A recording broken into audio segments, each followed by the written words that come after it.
Guys I am Shashank and welcome you to Shashank study circle. तो आज का जो हमारा टॉपिक है यूक्लिड डिवीज़न लेमा पर, यानी यूक्लिड विभाजन प्रमेयिका पर। ठीक है, यूक्लिड जो है एक साइंटिस्ट का नाम था। ठीक है, जिन्होंने एक विभाजन से जुड़ी एक प्रमेयिका दी थी जिसको कि यूक्लिड विभाजन प्रमेयिका के नाम से भी जानते हैं। ठीक है, यहाँ जो लेमा का मतलब होता है वो एक नियम है। ठीक है, यानी एक प्रमेय है, तो उसी का नाम आगे चल के पड़ गया यूक्लिड डिवीज़न लेमा।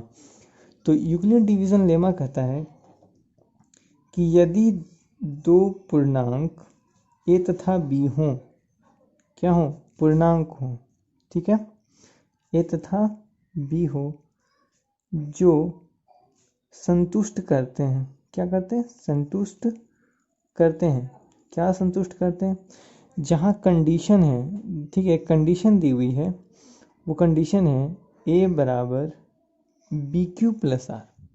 एक कंडीशन दे दिया है, कंडीशन है ए बराबर बी क्यू प्लस आर ही होना चाहिए, जहाँ जो आर हो वो जीरो से बड़ा या बराबर हो। क्या होना चाहिए, यानी जो शेष हो, जो क्या हो, जीरो से बड़ा या बराबर, और जो आर से जो राशि बड़ी हो वो बी हो, यानी बी जो होना चाहिए वो आर से बड़ी, और जो आर हो वो जीरो से बड़ा या बराबर होनी चाहिए। तो ये फॉर्मूला है, यही फॉर्मूला है, और ये उसका एक थोड़ा सा कंडीशन है इसके लिए।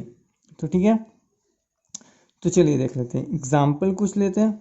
ठीक है, फाइंड HCF ऑफ 125 एंड 45। ठीक है, यानी आपको HCF ज्ञात करना है, किसका, find HCF of 125 and 45 by Euclid division lemma, Euclid's division lemma.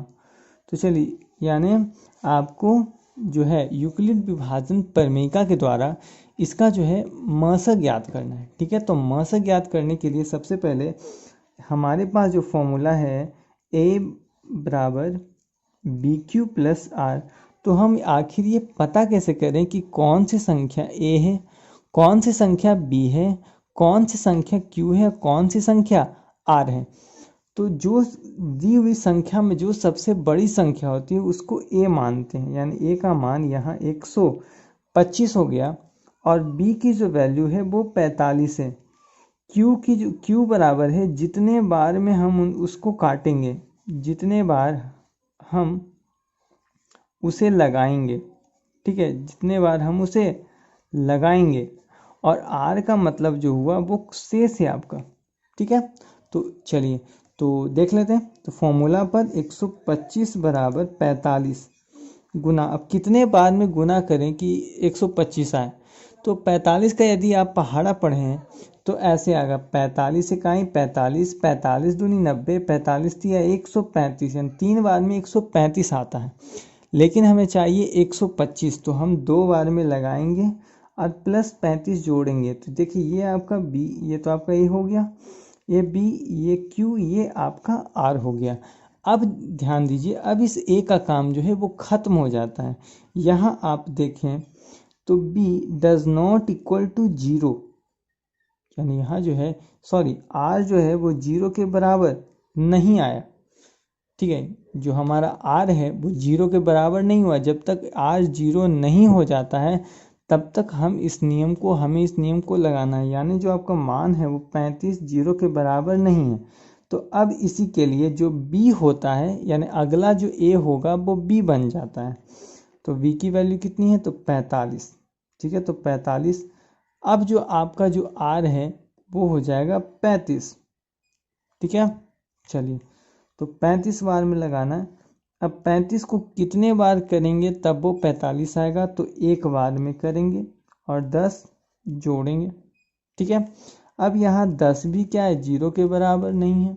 ठीक है, तो अब चलिए 35 हो जाएगा आपका ये, तो 35 बराबर 10 गुने 3 प्लस 5। अब यहाँ 5 भी जीरो के बराबर नहीं है, तो चलिए अब आगे हमारा जो ये हो जाएगा, यानी यहाँ पर जो भी आए वो ए बनते जाएगा। तो अब आ जाएगा 10 तो आर का वैल्यू 5 था तो 5 बी हो जाएगा, 5 गुने 2 प्लस 0।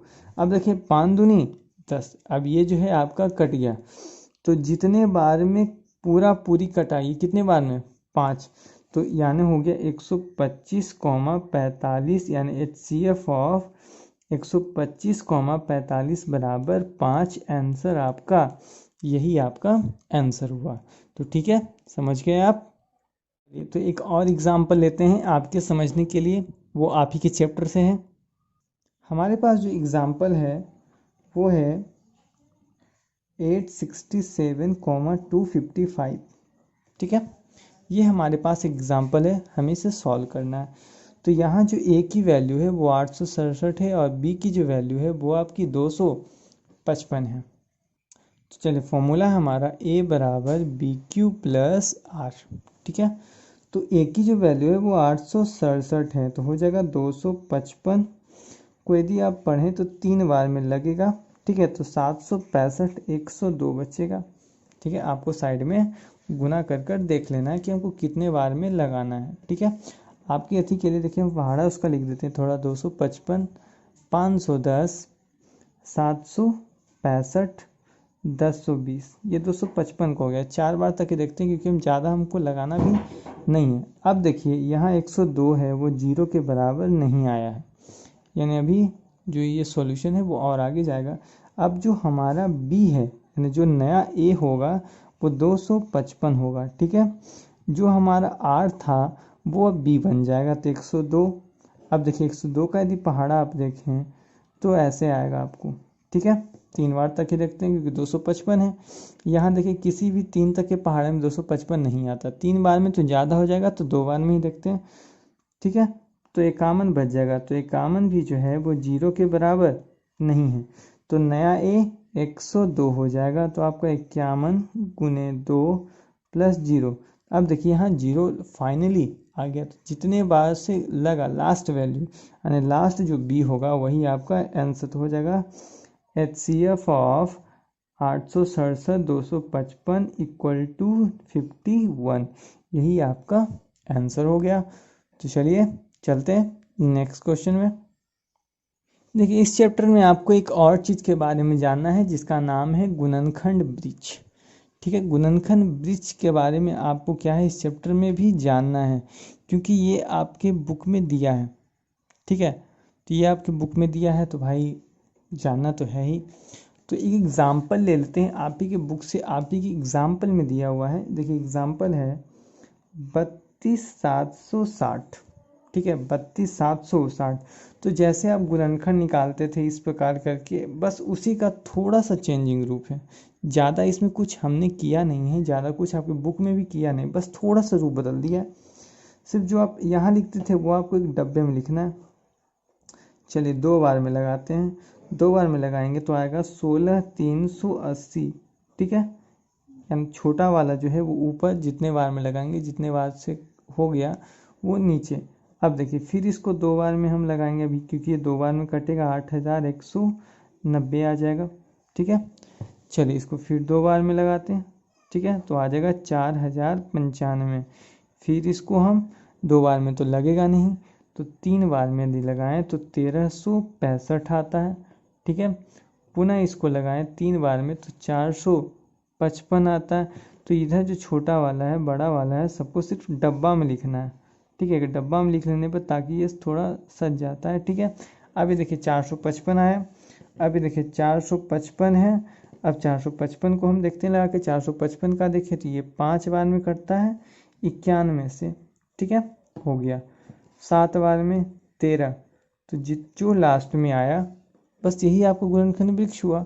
बस यदि आपको दे दे लिखने का कि 32,760 का लिखें तो आप इसको ऐसे लिखेंगे 2 into 2 into 2 into 3 into 3 into 5 into 7, यानी जो इधर से जो चल रहा है इधर वाला जो सारा आपका इधर से था, इधर वाले को नहीं, इधर वाला जो था वही आपको सिर्फ लिखना है गुना करके। ठीक है, तो चलो हो जाएगा 2 दूनी 4, 4 दूनी 8, 8 तिया 24, 24 तिया 72, पचे 360, 360 सते आप देखें तो 2520 इसका आंसर आता है।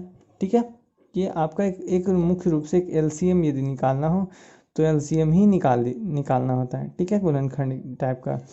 तो चलिए आगे चलते हैं, देखते हैं कुछ और एग्जाम्पल्स। चलिए जो अभी जो एग्जाम्पल लिया है वहाँ 4000 है, तो 4000 को आपको गुणनखंड वृक्ष के द्वारा दर्शाना है। चलिए देख लेते हैं, 2 बार में लगाएं तो 2000, ठीक है, फिर 2000 को आपको 2 बार में लगाना है तो हो जाएगा आपका 1000, ठीक है। चलिए फिर इसको 2 बार में लगाएं तो 500, ठीक है, फिर इसको 2 बार में लगाएं तो 250, ठीक है, फिर इसको 2 बार में लगाएं तो 125 तो ना तो 2 से कटेगा ना तो 3 से, तो डायरेक्ट 5 से, ठीक है। तो 25 25 125 होता है। अब ध्यान दीजिए और इसको आगे चलते हैं, 5 बार में लगाएं तो बचे 25, यानी लास्ट 5 में कट गया। अब इसको आपको अगर लिखना हो कि 4000, तो इसके जितने भी इधर साइड यानी इधर दिख जाए आपको, मतलब लेफ्ट साइड में, बस उसको लिख दीजिए।